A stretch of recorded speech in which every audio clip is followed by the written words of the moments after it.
Hello and welcome to another Tales from a Professional Nerd. My name is Bryan Steele and I will be your nerd today and any other day that you watch one of my silly little shares.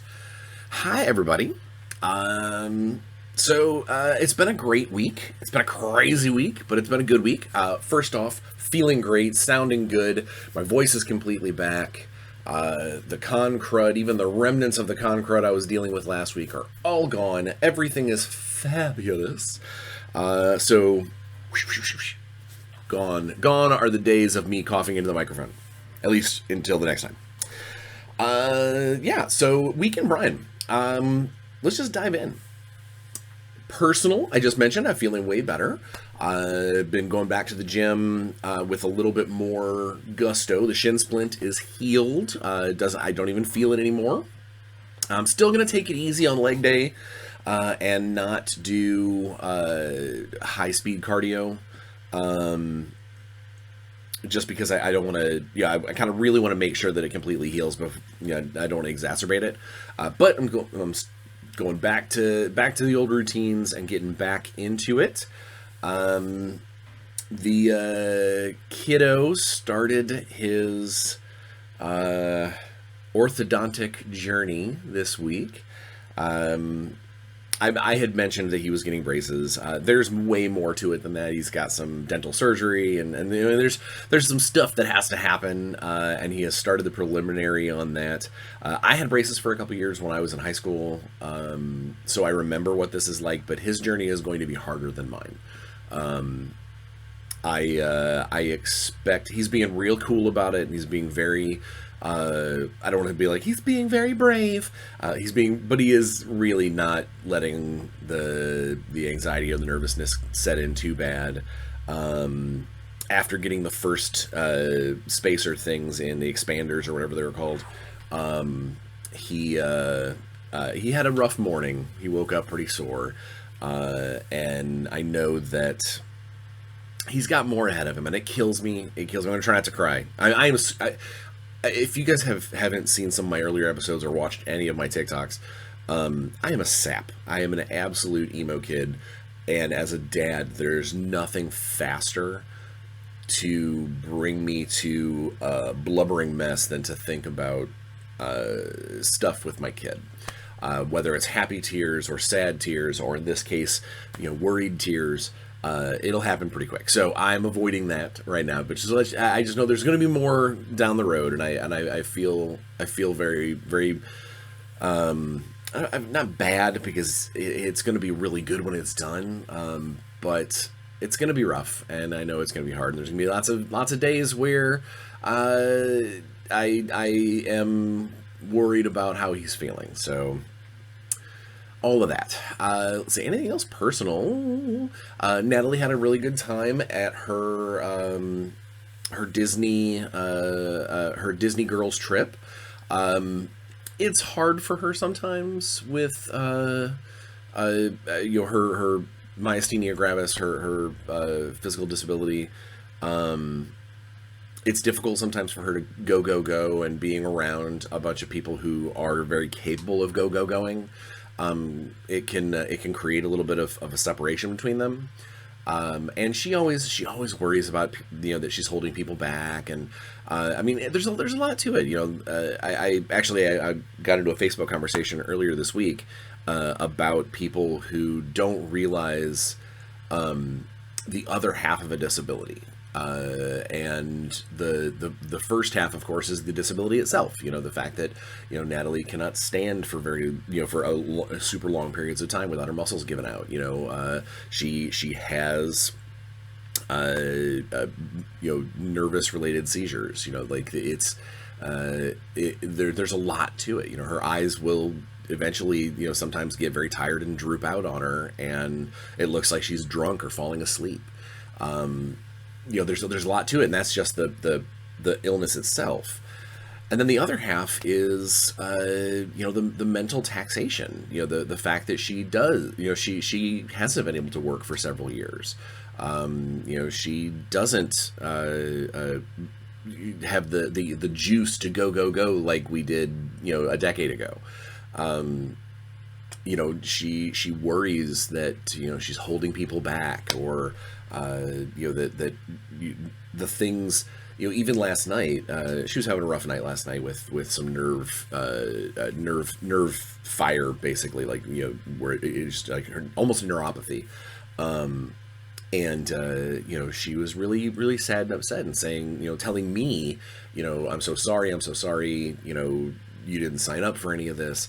And the thing is I obviously did. I married her, I love her, but that's the other half of this. That's the taxation part that people don't realize, is that there's a lot of emotional and mental stress and damage that is done by people not understanding what she's going through, or worse yet, not thinking that it's real. That's something, a disability that isn't visible is the worst, because people sometimes are like, oh, you're just out of shape. Oh, you're just lazy. Oh, and that does its damage. Those people, they see the stares, they see the looks, they see your whispering, they see your exasperated eye roll when, you can't keep up, like it's hard.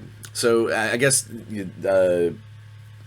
from me to all of you out there, is just try and be a little more forgiving of people that have that have disabilities, that have things that they're dealing with, because and maybe pass off some of your positivity to them, because you don't have to deal with that. That's all I got. So personal, good week. Hobby wise, I have been prolific. I've been doing a lot of painting to get ready for some playtest sessions of Intergalactic Heroes, and some special events at Gamehole. So I've been doing a lot. Also, putting a little work into some of my conquest stuff, which we'll get to here in a second. I'll tell you all about that in a minute. Let's see. I think that's all there. I got the first parts of something cool when it's completely done. It's for Warzone Eternal.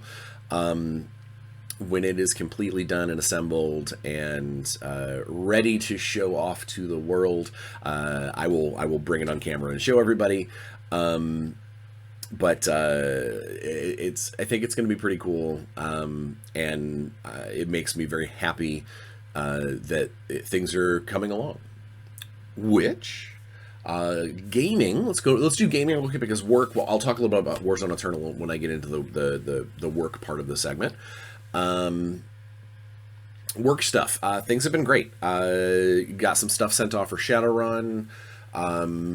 Got all of the bad guy aliens designed for my Gamehole, my Gamehole special events, and getting a chance to play test them soon.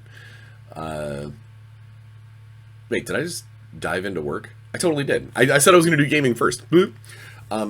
So gaming. By the time this comes out, okay, yeah, no. The only thing I've done since last week, gaming-wise, apart from playtest stuff, is I got to play a game of Conquest, the Last Blood of Kings, or Last Tournament of Kings. I forgot the full byline. Where I got my little dwarvy Dwagum out, tried my first double Drake army, and I'm going to say this. I had an absolute blast. It was the first time that I've played against 100 Kingdoms with a bunch of cavalry.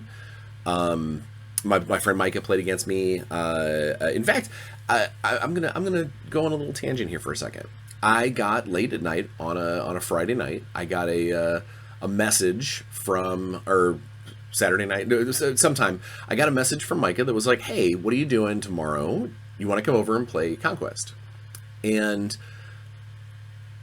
to say, yes, I'm 47 years old, and it still means a lot to be invited.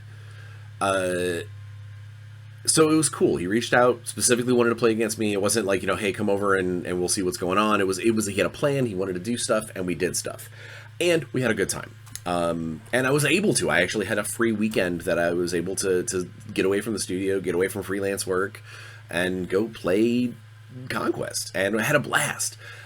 We played I don't remember which the name of the scenario, but most Conquest scenarios play to a victory point total. This one played to a turn total, and it was a really long game. It was a 10-turn game. But it had an aspect to it where every turn you had to secretly nominate one of the objectives that would not score. Rather than having like that one be special, it was you were trying to rob your opponent of points. But there was an extra aspect to it that if both players secretly chose the same one, instead of it not scoring, it scored double.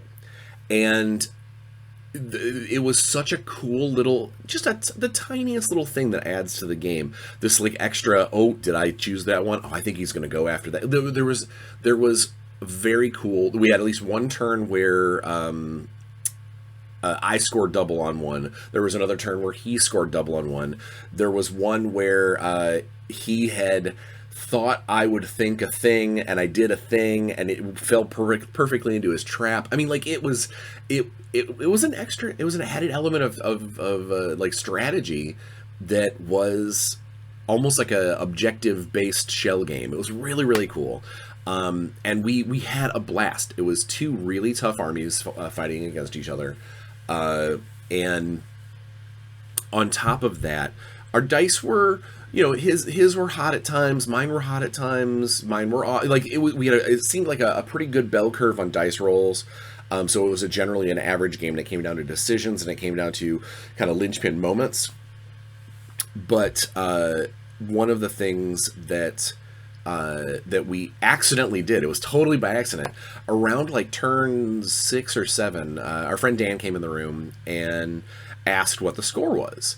And we both were like, I don't know. And we took that moment to pause and basically add an extra element of let's focus on the game. Let's not focus on trying to leech out points. Let's just focus on trying to score points through gameplay, not trying to game the system. And so we kept our victory points secret. We had our little tally thing off to the side, but we kept our victory points secret. And it added a really cool element because the game was really, really close. And it actually ended up, I beat him 20, I think it was 28 to 25 or 25 to 23. It was really, really, really, really close.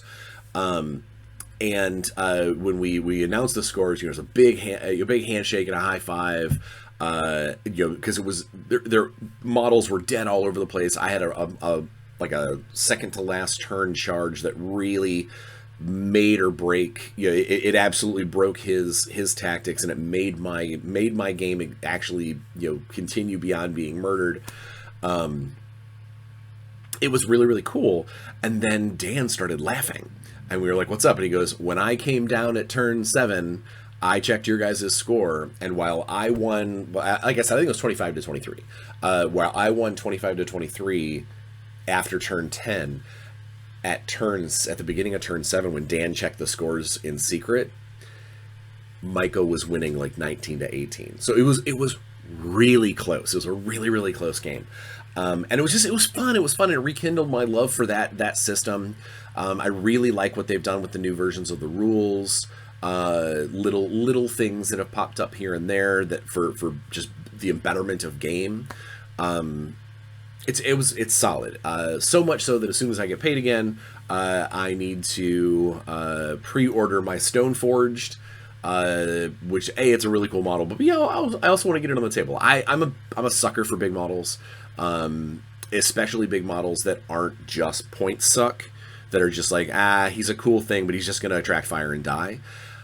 I really do feel like the big models in Conquest have the right kind of survivability and the right kind of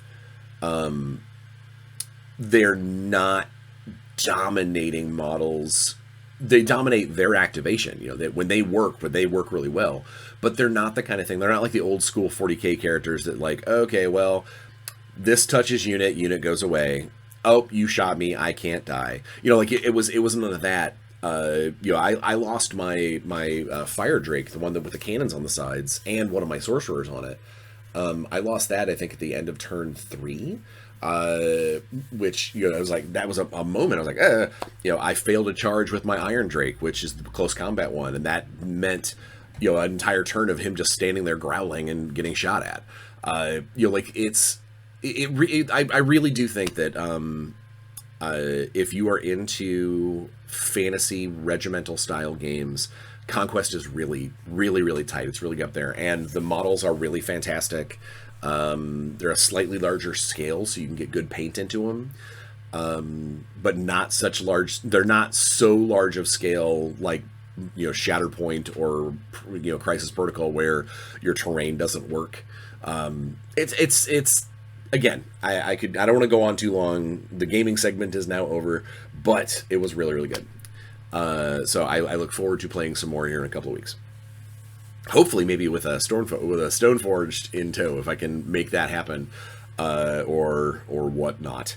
Let's see, what else? The work stuff. Like I said, I finished up some Shadowrun stuff, lining up a very, very cool Shadowrun work-based live event thing. More on that as it gels. If all goes well, I will miss a one of my episodes here for filming, but it will be because I will be super busy doing something amazingly cool for Shadowrun. Let's see. Got my Gamehole stuff worked on, designed some cool critters. Had my first official game, like mocking mocking, my first playtest games of Xeogenesis. Started working on that, getting familiar with a new system, because I'm going to be doing some work there. So I need to be familiar with how that stuff works. Let's see, what else?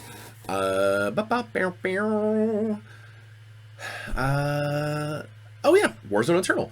Warzone, we did have a bit of a setback. We announced on the Kickstarter the Muse on Minis as a company is not going to be around.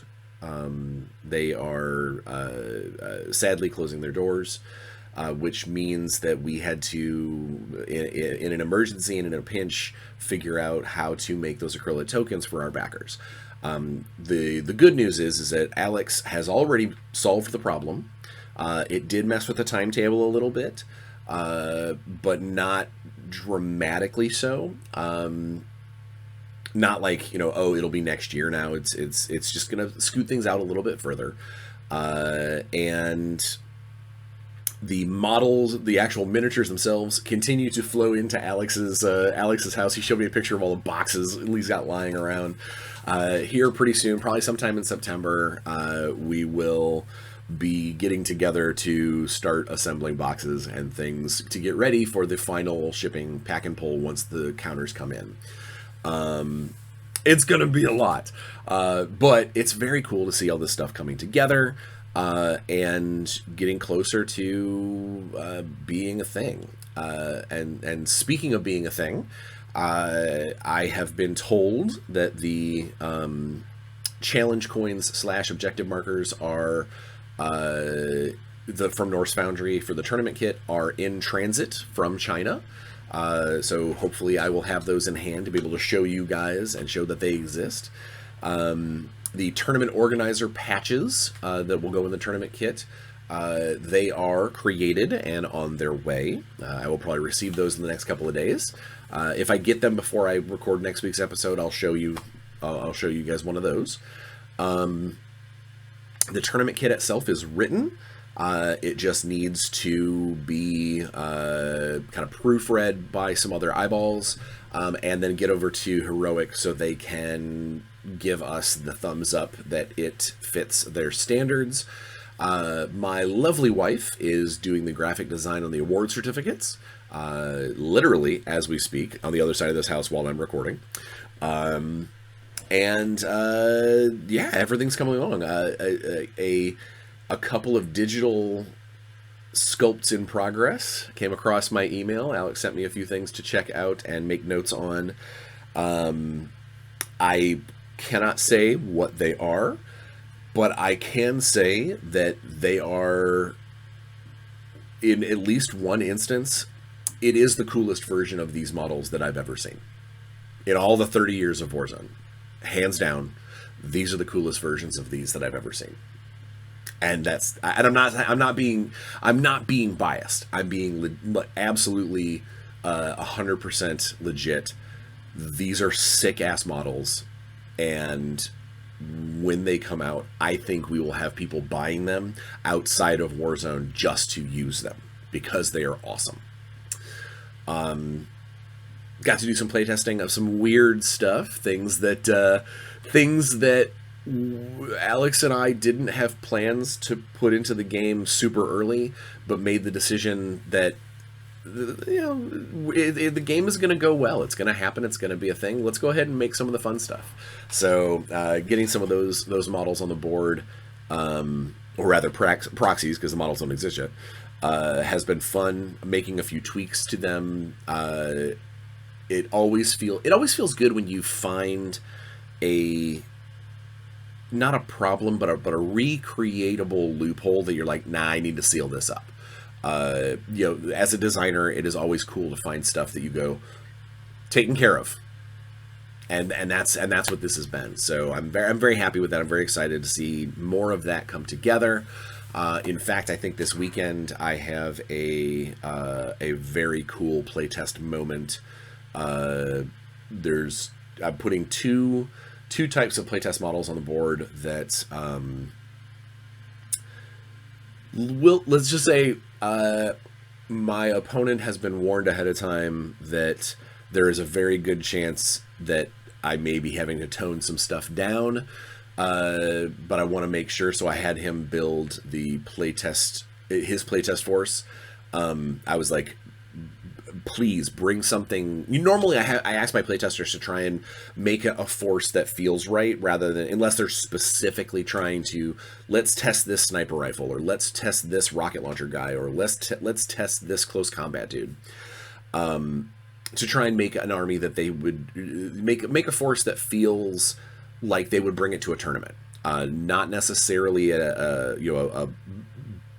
win at all costs, beat everybody type list, but something that's got a little bit of everything, because it makes for a nice test, in order to see, to kind of put things again, is there a good balance to these models? In this case, I asked him to specifically bring his A game, his triple A game, if needs be, because I really want to find out. I have a feeling, I have just a little bit of an inkling that Alex and mine's desire to make this particular unit type very rad may have pushed them over the top a little bit. So I want to make sure that is not the case. So I'm asking my playtester to bring an absolute hammer and anvil style force, and I'll just see how that goes. So that's pretty much work stuff. I did find out that I am not going to Alliance. The Alliance trade show here in a couple of weeks. I'm skipping out on that one because I don't have a whole lot to pitch or to sell there, and I am pretty bricked up with freelance work right now. So trying to find new gigs on top of that, I think that I would probably go a little crazy, and it saves the company some money and gives me like 4 days worth of work that I would have not been able to do while I was there. So I think it's good all around. It does mean that my next actual convention that I will be doing is Gamehole Con in October, which, if you are remotely able to get out to Madison to go to Gamehole Con, I would love to see you there. I know there are still seats available to my to several of my events, including the couple of Intergalactic Hero special events, which leads us perfectly into today's subject, the Intergalactic Heroes Open Beta document. So on the first day of Gen Con, we released the link. We made the QR code go live for the Intergalactic Heroes Open Beta document. And what that is that it is a Google document for people to look at and peruse at their leisure.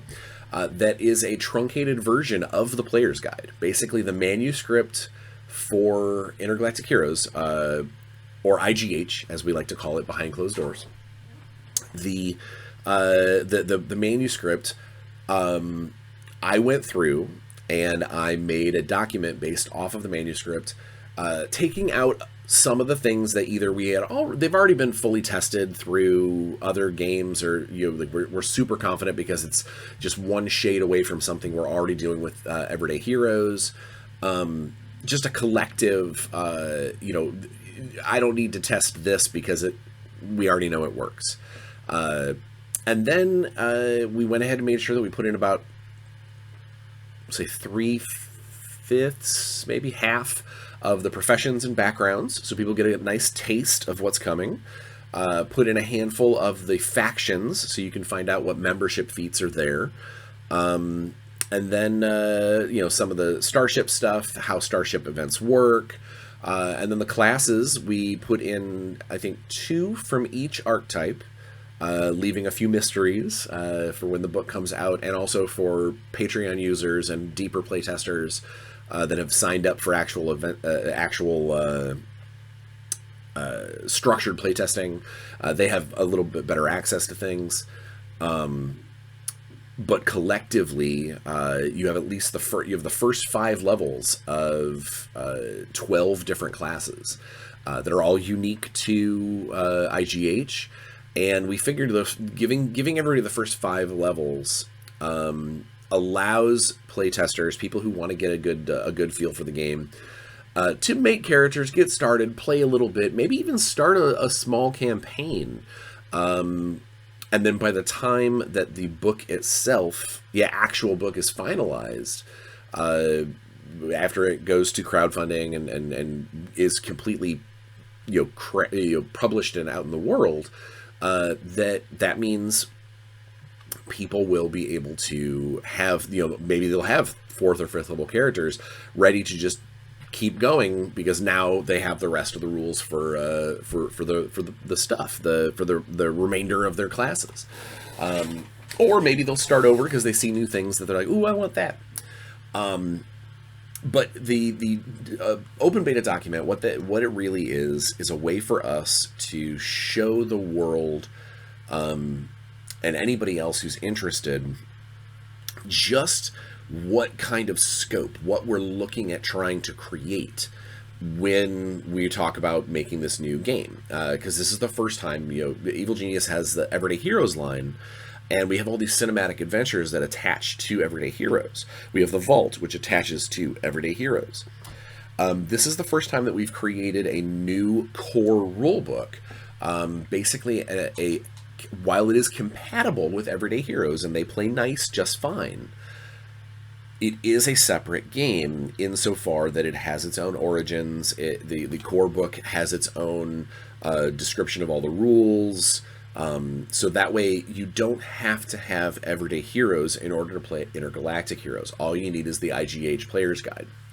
Obviously, there will be future releases and hopefully cinematic adventures that will attach to it, just like with Everyday Heroes. And I think that it will not take long for people to realize that the agency files, the PDFs we put out last year, are a really, really cool bridge between Everyday Heroes and Intergalactic Heroes. Because again, they're designed to play nice together, and sometimes you need to have that kind of narrative description. I'm sure there will be people out there that bring a bunch of these aliens and classes and things to their Total Recall Everyday Heroes game. I am more than positive that there may be somebody goes, I don't really care for the living weapon or the artillerist strong hero. I really just kind of want to make a brawler. Can I make a brawler in IGH? Absolutely. The only thing that it will be missing, quote unquote, is any of the stuff that is specifically kind of space related. There is one skill in Intergalactic Heroes that is designed for starships, and that's piloting starships and fighter ships and things like that, auxiliary craft. Which means that if you wanted to make a sci-fi, an intergalactic hero, an IGH brawler, you totally could, but unless your profession or your background gives you, or potentially your origin gives you piloting as an option, you won't be able to pilot a starship as a brawler, at least not proficiently.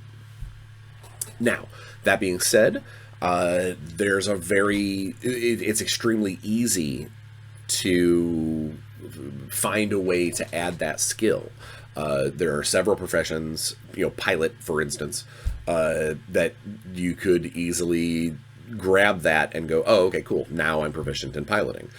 Or even as a one of the human origin in IGH, the spaceborne humans, are you're able to switch one of your proficiencies or one of your expertises. You could easily flip, like if Brawler gives you vehicles, you could say, I don't want to drive a tank, I'll take piloting instead. And that's the human benefit of the human origin, is the ability to have that human flexibility. So I do believe that the open beta gives you a lot of room and a lot of testing ability. Of course, it's missing stuff. We're not going to give you the entire book for free immediately, especially because there are things in it that we want to keep as surprises. We want people to be able to, when they get this book and they flip it open and they go, oh my gosh, that's the coolest thing I've ever seen. We want some of that. And it also gives us some time on some of the things to do some more internal playtesting to make sure that we feel it's ready and cleaned up enough to get out there into the public. But what this does, what this whole process does, is that it gives us a really wide data set of people sending us messages, people who send me. I've gotten Facebook messages through the Intergalactic Heroes Facebook. We've seen some very cool talk between the Evil Genius patrons on our Patreon. It allows us to help shape this book and get it ready for the best kind of product that we think the fans want and need. And if there are things that people keep mentioning that we're like, for instance, the original version of this manuscript, there is a one of the agile classes, one of the agile hero classes, is the Aux Jock, the auxiliary craft jock, basically like a fighter pilot, a fighter ace. And we originally, we didn't have one set aside for that. It was just basically, take some skills, there are a couple of cool feats.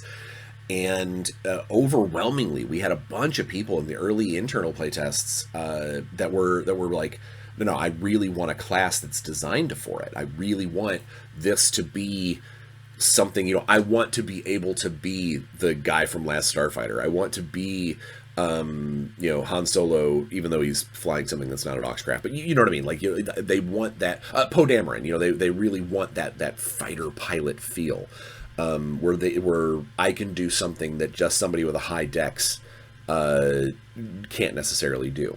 And so we came together with that with that new class, and it just like anything else, like if you are playing a Rambo Everyday Heroes game, Everyday Heroes game set in Rambo, and you make the charming hero icon as your character, you're probably going to find yourself somewhat limited in some instances. When you're waist deep in the swamps of Vietnam, fighting with John Rambo at your side, being a social media influencer is not necessarily going to be the most helpful in that instance. Just like if you're playing an Aux Jock and you end up getting stuck in the sci-fi equivalent of a dungeon crawl. You get stuck in a space station that's all powered down.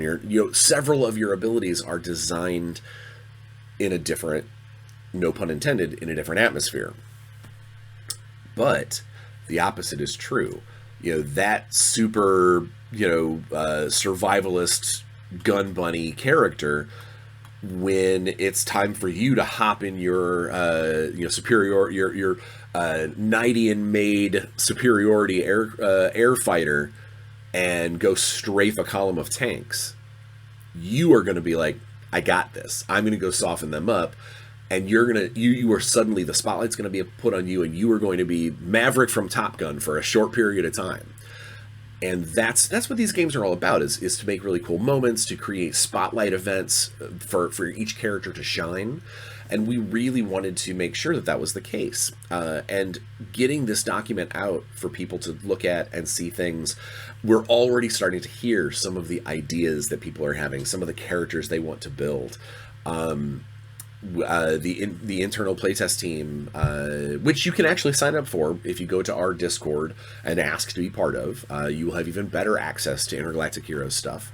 But you will then also have assignments that you must do as an official playtester. The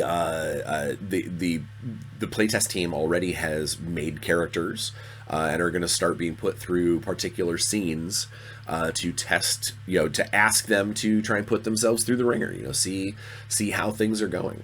And a few of the things that we have shown them that are not in the open playtest document, people are starting to put two and two together and realize that Intergalactic Heroes could be used to make something very similar to a Star Wars game, with the right kind of tweaks and adjustments to your setting as a whole. You could play Star Trek. In a meeting that I had yesterday, someone had asked something about something from Star Frontiers, and while I am not 100% familiar with the background of stuff in Star Frontiers, I do know that they have already pointed out that there are things that we can do to make that someone can run that as their game, and that is overall what we want to really try and do with this game, which is to make have our own setting. The Throne World Saga is our own setting, to give everybody a backbone to build off of if they want to, but make a toolbox that is broad enough that, kind of like with Everyday Heroes, you can play all these different licenses and you can play all these different settings. You can come up with your own stuff without homebrewing too much. You just kind of find bits and pieces that you feel should be highlighted for that setting. We want Intergalactic Heroes to do the same thing. And the open beta document, we wanted to try and give a really, really good cross-section of the things that it's capable of doing. Introducing a few cool new rules, showing how we're handling starship combat and starship events, special things that you're doing as a crew, rather than rolling initiative and half the players stand there going, well, I guess I just cheer them on from behind. We wanted to try and highlight some of that, and because it is a different thing that people, this is a different type of system. This is a different type of, some of the rules add-ons that we've put in there. These are new to Everyday Heroes. These are new to role-playing in general. We wanted to get feedback from the player base. Is it cool? Do you even use it? Is it something that you're like, it seems really way too convoluted? And we've already found several things that need to be cleaned up. We've already found some little tweaks and balances that needed to happen. And in fact, one of our playtesters pointed out that during the book's creation, when it came to starship class sizes, I went with a mixture of Star Wars and Babylon 5 for classifying how big ships are. And in doing so, I created a direct paradox from actual Earth nomenclature, from actual naval classification of ships. And I put the question out to the playtester and was like, so would you rather it being more of a sci-fi description where the words are just words, or would you rather me make the adjustment and make the size classes match Earth standard naval terms, even though the game is designed to cover non-Earth stuff. Would it be easier for players to be able to understand that? And I would say almost universally, most people were like, yeah, we can go with the flow with anything, but it might make more sense because this is a toolbox to go with the Earth standard naval terms, and then the individual ships that get their write-ups and stuff, you can classify them a little deeper if you'd like.